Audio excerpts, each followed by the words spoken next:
പ്രിയമുള്ളവരെ, സങ്കടവും സന്തോഷവും ഒക്കെയുള്ള ഒരു വർഷമാണ് ഈ തീർന്നു പോയത്. ഭൂമിയിൽ കരയേക്കാൾ കൂടുതൽ കടലാണ് എന്നതുപോലെ ജീവിതത്തിലും സങ്കടങ്ങൾക്കാണ് എണ്ണം കൂടുതൽ. എന്നാലും അതിനെയൊക്കെ അതിജീവിക്കാനുള്ള ഉൾക്കരുത്തും ഊർജവും നമ്മുടെ ഉള്ളിൽ പടച്ചോൻ നിക്ഷേപിച്ചു വച്ചിട്ടുണ്ട്. ചെറിയൊരായുസ്സല്ലേ നമ്മുടേത്. ഓരോ നിമിഷവും അത്രമേൽ വിലപ്പെട്ടതാ. അത് നമുക്കൊക്കെ അറിയാം. നിരാശപ്പെട്ടിരിക്കാനൊന്നും നേരല്ലെന്നേ. പുതിയ ഒരു ഉൾക്കരുത്ത് ആർജിച്ച് പുതിയ വർഷത്തിലേക്ക് പുഞ്ചിരിച്ചുണരാൻ നമുക്കൊരു ചെറിയ കാര്യം ചെയ്യാം. എന്നാൽ നമുക്ക് ഒന്നാമത്തെ കാര്യം പറയാം. അത് നമ്മൾ ചെയ്യുന്ന നമ്മുടെ ജോലികളാണ്. നമ്മൾ ചെയ്യുന്ന ഓരോ ജോലിയും ഇങ്ങനെ ആലോചിച്ച് നോക്കൂ. ഓഫീസിലെ ജോലിയാകാം, അടുക്കളയിലെ ജോലിയാകാം, ഏൽപ്പിക്കപ്പെട്ടതോ ഇഷ്ടത്തോടെ ചെയ്യുന്നതോ ആയ എല്ലാ ജോലികളും. ഓരോ ദിവസവും ഒരുപാട് സമയം നമ്മൾ അതിനായിട്ട് ചിലവഴിക്കണില്ലേ? അതിൽ ആ ജോലികൾ ഞാൻ എന്തുമാത്രം ഇഷ്ടത്തോടെയും മനസ്സാന്നിധ്യത്തോടെയുമാണ് ചെയ്യുന്നത് എന്ന് ഒന്ന് ഓർത്ത് നോക്കൂ. ഓരോന്നും നമ്മളത് ശരിക്കും ഇഷ്ടത്തോടെയാണോ ചെയ്യുന്നത്? നല്ല മനസ്സാന്നിധ്യത്തോടെയാണോ ചെയ്യുന്നത്? എങ്കിൽ കൂടുതൽ നന്നായിട്ട് ഓരോ ജോലിയും നല്ല സന്തോഷത്തോടെ, ഒരു മടുപ്പില്ലാതെ, മടുപ്പ് വരികയാണെങ്കിൽ അത് പരിഹരിച്ചിട്ട് ഓരോ ദിവസവും ഓരോ ജോലിയും പൂർത്തിയാക്കാൻ എന്തൊക്കെയാണ് എനിക്ക് ചെയ്യാൻ സാധിക്കുക എന്ന് ഒരു നിമിഷം ഇങ്ങനെ ആലോചിച്ച് നോക്കൂ.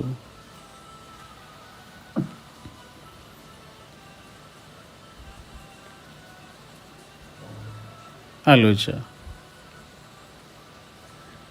രണ്ടാമത്തെ കാര്യം നമ്മുടെ ഒഴിവു നേരങ്ങളാണ്.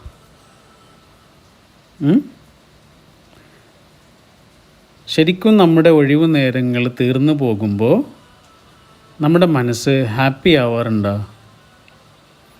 ഉണ്ട് എങ്കിൽ അതിനർത്ഥം നമ്മളത് നന്നായി ഉപയോഗിച്ചിട്ടുണ്ട് എന്നാണ്,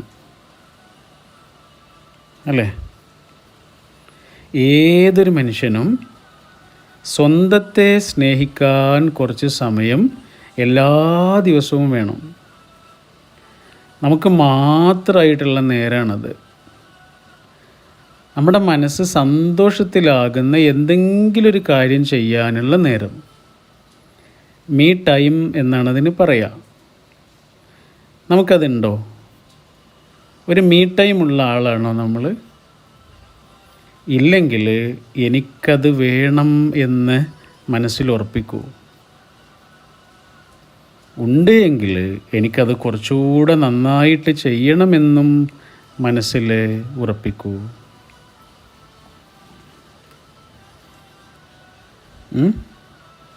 മൂന്നാമത്തെ കാര്യം നമ്മുടെ ആരോഗ്യമാണ്. എന്താണ് ശരിക്കും ഇപ്പം നമ്മുടെ ആരോഗ്യത്തിൻ്റെ അവസ്ഥ? എന്തൊക്കെ കയ്യിലുണ്ടെങ്കിലും നല്ല ആരോഗ്യം ഉണ്ടെങ്കിലേ അതൊക്കെ നന്നായിട്ട് ആസ്വദിക്കാൻ കഴിയൂ.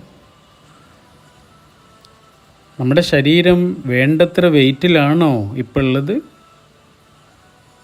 ആണെങ്കിൽ അത് ഭംഗിയായിട്ട് നിലനിർത്താൻ എന്തൊക്കെയാണ് ചെയ്യേണ്ടത്? ഇല്ലെങ്കിൽ അതിലേക്ക് എത്താൻ എന്തൊക്കെയാണ് ചെയ്യേണ്ടത്?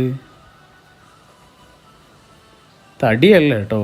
തടി ഉണ്ടെങ്കിലും ഇല്ലെങ്കിലും നമ്മുടെ ശരീരം ഫ്ലെക്സിബിൾ ആണോ എന്നുള്ളതിലാണ് കാര്യം. എന്തൊക്കെയാണ് ആരോഗ്യപൂർണമായ ഒരു ശരീരം ലഭിക്കാൻ പുതിയ വർഷം ചെയ്യാനാവുക? നന്നായി വ്യായാമം ചെയ്യാനുള്ള എത്രയോ കാലത്തെ ഒരാഗ്രഹമല്ലേ, ഈ വർഷമെങ്കിലും അത് പൂർത്തിയാക്കണം നമുക്ക്. എങ്കിൽ അത് നമ്മളോട് തന്നെ ചെയ്യുന്ന ഏറ്റവും വലിയ കാര്യമാവും. യോഗയാവാം, ജിമ്മാവാം, രാവിലത്തെ നടത്താവാം, കളിയാവാം, നീന്തലാവാം, എന്തെങ്കിലും ഒന്ന് നമുക്ക് ചെയ്തേ പറ്റൂ. ചെയ്യണം. റെഡിയല്ലേ? നാലാമത്തെ കാര്യം നമ്മുടെ ബന്ധങ്ങളാണ്. എന്തിനേക്കാളും നമ്മൾ ഹാപ്പി ആവാൻ നമ്മുടെ ബന്ധങ്ങൾക്ക് ആരോഗ്യം വേണം. അത് മെലിഞ്ഞു പോവരുത്, അതിന് രോഗങ്ങളൊന്നും വരരുത്. എന്തൊക്കെയാ നമ്മൾക്കതിന് ചെയ്യാൻ കഴിയുക? ശരിക്കും നമ്മുടെ പ്രയോറിറ്റി ലിസ്റ്റിൽ നമ്മുടെ ബന്ധങ്ങൾക്ക് ഒന്നാം സ്ഥാനം ഉണ്ടോ? അർഹിക്കുന്ന സ്ഥാനവും സമയവും അവർക്ക് സമ്മാനിക്കുന്നുണ്ടോ? കേൾക്കാനും സംസാരിച്ചിരിക്കാനും സമയം നൽകുന്നുണ്ടോ? കേട്ടിരിക്കാൻ സമയം കൊടുക്കുന്നത് ജീവിച്ചിരിക്കാൻ ശ്വാസം കൊടുക്കുന്നത് പോലെയാണ്. നല്ല സമയം. മറ്റുള്ളതെല്ലാം തൽക്കാലത്തേക്ക് നിർത്തി വച്ചിട്ട് ഓഫ് ചെയ്തിട്ടുള്ള സമയം. പരസ്പരം കണ്ടെത്താൻ എന്തൊക്കെയാകും ചെയ്യാൻ കഴിയുക? എല്ലാ തിരക്കിനും ഇടയിൽ എന്നും നഷ്ടപ്പെടാതെ അത് സൂക്ഷിക്കാൻ എങ്ങനെയാണ് നമുക്ക് സാധിക്കുക? ഒരു ഫോൺ കോള്, ഒരു മെസ്സേജ്, ഒരുമിച്ചുള്ള കുറച്ച് നേരത്തെ ഇരുത്തം, യാത്ര, എന്തും ആവാം. ഒരു 10 മിനിറ്റെങ്കിലും മറ്റൊന്നിനുമല്ലാതെ, വേറെ ഒരു താല്പര്യത്തിനുമല്ലാതെ വെറുതെ വർത്താനം പറയാൻ, കേൾക്കാൻ നമുക്ക് സമയം കണ്ടെത്തണം. നമ്മുടെ മാതാപിതാക്കൾ, ഭാര്യ അല്ലെങ്കിൽ ഭർത്താവ്, മക്കൾ, ചങ്ങാതിമാർ, കൂട്ടുകാർ, കുടുംബം, ഇവരൊക്കെയല്ലേ ശരിക്കും നമ്മുടെ ഈ ചെറിയ ജീവൻ്റെ അലങ്കാരങ്ങൾ. അവർക്കുള്ളതായി പറഞ്ഞത്. അഞ്ചാമത്തത് എന്താണെന്നറിയോ? നമ്മുടെ പേഴ്സണൽ ഗ്രോത്താണ്. വ്യക്തി എന്ന നിലയിലുള്ള നമ്മുടെ വളർച്ചയ്ക്കും ഗുണത്തിനുമൊക്കെ എന്താണ് ചെയ്യാനാവുക? നമ്മുടെ ഇമോഷണൽ കൺട്രോളിന് എന്തൊക്കെ ചെയ്യാനാകും? ദേഷ്യം വരാറുണ്ടോ? വല്ലാതെ എടുത്തുചാട്ടമുണ്ടോ? വെറുപ്പും അകൽച്ചയും പിണക്കവുമൊക്കെ മനസ്സിലിങ്ങനെ എപ്പോഴും വരാറുണ്ടോ? അതുകൊണ്ടൊക്കെ സങ്കടവും വിഷമവും നമ്മൾക്ക് തന്നെ ഉണ്ടാവുക. നമ്മുടെ തന്നെ ഉള്ളിൽ ഒരു കല്ലിങ്ങനെ വെച്ചതുപോലെ ഉണ്ടാവുക. എങ്ങനെയാ അതിനെയൊക്കെ അതിജീവിക്കാൻ കുറച്ചുകൂടെ ശാന്തത കൈവരാൻ സാധിക്കുക? അതിനാരുടെയെങ്കിലും ഹെൽപ്പ് വേണ്ടി വരുമോ നമുക്ക്? വേണമെങ്കിൽ അത് കണ്ടെത്തണം. നമ്മുടെ ബന്ധങ്ങളെയും ജോലിയെയും നമ്മൾ ഇടപെടുന്ന ഓരോ കാര്യങ്ങളെയും ഭംഗിയാക്കാൻ നമ്മൾ ഇമോഷണൽ കൺട്രോളുള്ള ഒരു മനുഷ്യനായേ പറ്റൂ. അതേപോലെയാണ് പുതിയ എന്തൊക്കെ കഴിവുകൾ നമുക്ക് ആർജിക്കാൻ കഴിയും. ഡ്രൈവിംഗ് പഠിച്ചിട്ടില്ലെങ്കിൽ നമുക്കത് പഠിക്കാൻ കഴിയൂലേ? കഴിയും. പഠിച്ച് കഴിയുമ്പോൾ നമുക്ക് മനസ്സിലാകുക ഇത്ര സിമ്പിളായിരുന്നോ ഇത് എന്ന്. ഈ വർഷം നമുക്കത് പഠിക്കണം. അങ്ങനെ എന്തും ആവാം. വ്യക്തി എന്ന രീതിയിലുള്ള നമ്മുടെ വികാസത്തിന്, അതുപോലെ നമുക്ക് ആത്മവിശ്വാസം ആർജിക്കാൻ അങ്ങനെയുള്ള കഴിവുകൾ ആർജിക്കുമ്പോൾ കഴിയും. ആറാമത്തെ കാര്യം എന്താണെന്നറിയോ? നമ്മുടെ സ്പിരിച്വാലിറ്റിയാണ്. പടച്ചോനോടുള്ള ബന്ധം. നടു റോട്ടിലിങ്ങനെ നിൽക്കുന്നത് പോലെ അനിശ്ചിതത്വം പാകിയ ജീവിതമാണ് നമ്മുടേത്. ആ മഹാശക്തിയിലേക്ക് ഹൃദയം ബന്ധിക്കാതെ മുന്നോട്ട് പോകാൻ കഴിയില്ല. പടച്ചോൻ ശരിക്കും ഒരു ലഹരിയാണ്. ആ ലഹരിയെ ശരിക്കും തിരിച്ചറിഞ്ഞാൽ നമ്മുടെ മനസ്സിന് കിട്ടുന്നൊരു ശക്തിയുണ്ട്. എന്തൊക്കെയാണ് പടച്ചവനിലേക്ക് കൂടുതൽ അടുക്കാൻ ചെയ്യാൻ കഴിയുക? നമ്മുടെ പ്രാർത്ഥനകൾ, ആരാധനകൾ കുറച്ചുകൂടെ ചിട്ടയിലും സമയനിഷ്ഠയോടെയും ചെയ്യാൻ സാധിക്കുമോ?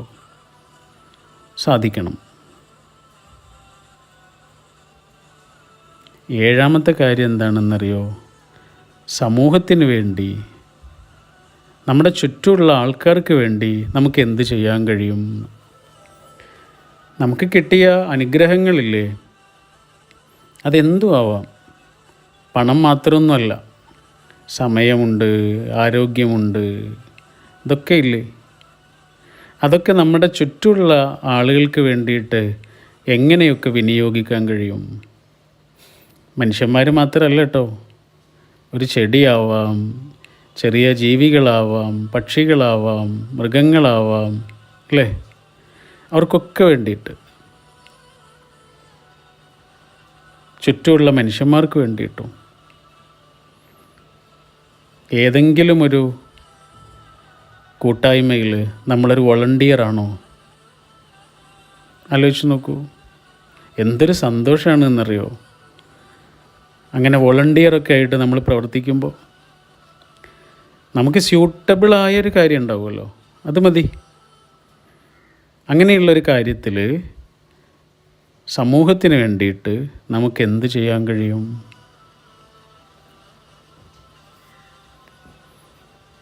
ഈ 7 കാര്യങ്ങളുണ്ടല്ലോ,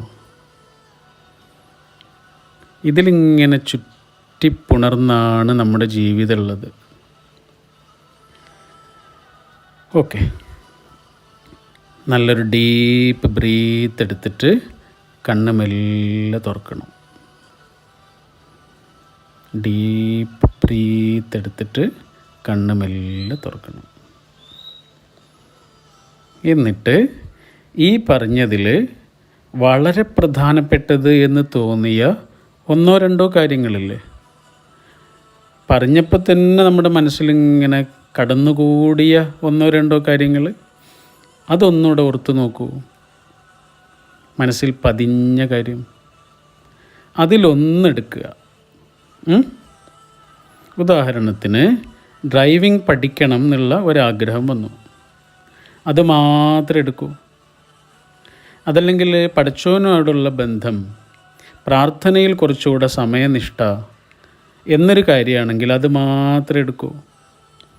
എന്നിട്ട് അതൊന്ന് എഴുതി വെക്കാൻ പറ്റുമോ? അതൊന്ന് എഴുതി വെക്കുക. വെറുതെ എഴുതി വെക്കല്ല, അത് എഴുതി വെക്കുന്നത് ഇങ്ങനെയാണ്. ആ കാര്യത്തിന് വേണ്ടിയുള്ള നമ്മുടെ ആഗ്രഹം എഴുതണം. രണ്ടാമത്തേത്, അതിനുള്ള തീരുമാനം എഴുതണം. ഡ്രൈവിംഗ് പഠിക്കണം എന്നുള്ള ആഗ്രഹമുണ്ട്, പഠിക്കും എന്നുള്ളൊരു തീരുമാനമുണ്ട്. പിന്നെയോ, അതിനു വേണ്ടി ആദ്യം ചെയ്യേണ്ട 2, 3, 4 കാര്യങ്ങൾ അതിൻ്റെ താഴെ എഴുതുക. ഇത്രയും കാര്യങ്ങൾ എഴുതിയിട്ട് അത് നന്നായിട്ട് എഴുതണം കേട്ടോ. ഇപ്പം തൽക്കാലം എവിടെയെങ്കിലും എഴുതി വെച്ചാൽ മതി, പിന്നെ നന്നായിട്ട് എഴുതണം. എന്നിട്ട് നമ്മൾ എപ്പോഴും കാണുന്ന ഒരു സ്ഥലത്ത്, അത് നമ്മുടെ ചുമരിലാവാം, മേശപ്പുറത്താവാം, ഫോണിൻ്റെ വാൾപേപ്പറിലാവാം, എവിടെയാണോ എപ്പോഴും കാണുന്നൊരു സ്ഥലത്ത് അത് ഒട്ടിച്ചു വെക്കുക, അല്ലെങ്കിൽ എഴുതി വെക്കുക. ഓക്കെ, എന്നിട്ട് എന്നും ഉണർന്ന ഉടനെയോ അതല്ലെങ്കിൽ ഉറങ്ങുന്നതിന് മുമ്പോ, 2 നേരത്തും ആണെങ്കിൽ അത്രയും നല്ലത്, അതെടുത്തിട്ട് ഒന്നുകൂടെ വായിക്കണം. അങ്ങനെ 7 കാര്യങ്ങളും ചെയ്യാൻ നമ്മളൊന്ന് ആരംഭിക്കുമ്പോൾ നമ്മുടെ ജീവിതാകെ മാറാൻ തുടങ്ങും. നമുക്കതിന് സാധിക്കും. എനിക്കും നിങ്ങൾക്കും അതിന് സാധിക്കും. ഓക്കെ, പുതിയ വർഷത്തിൻ്റെ എല്ലാ നന്മയും എല്ലാ പ്രിയപ്പെട്ടവർക്കും നേർന്നുകൊണ്ട് കുറേ സ്നേഹവും പ്രാർത്ഥനകളും നേർന്നുകൊണ്ട് അവസാനിപ്പിക്കുന്നു.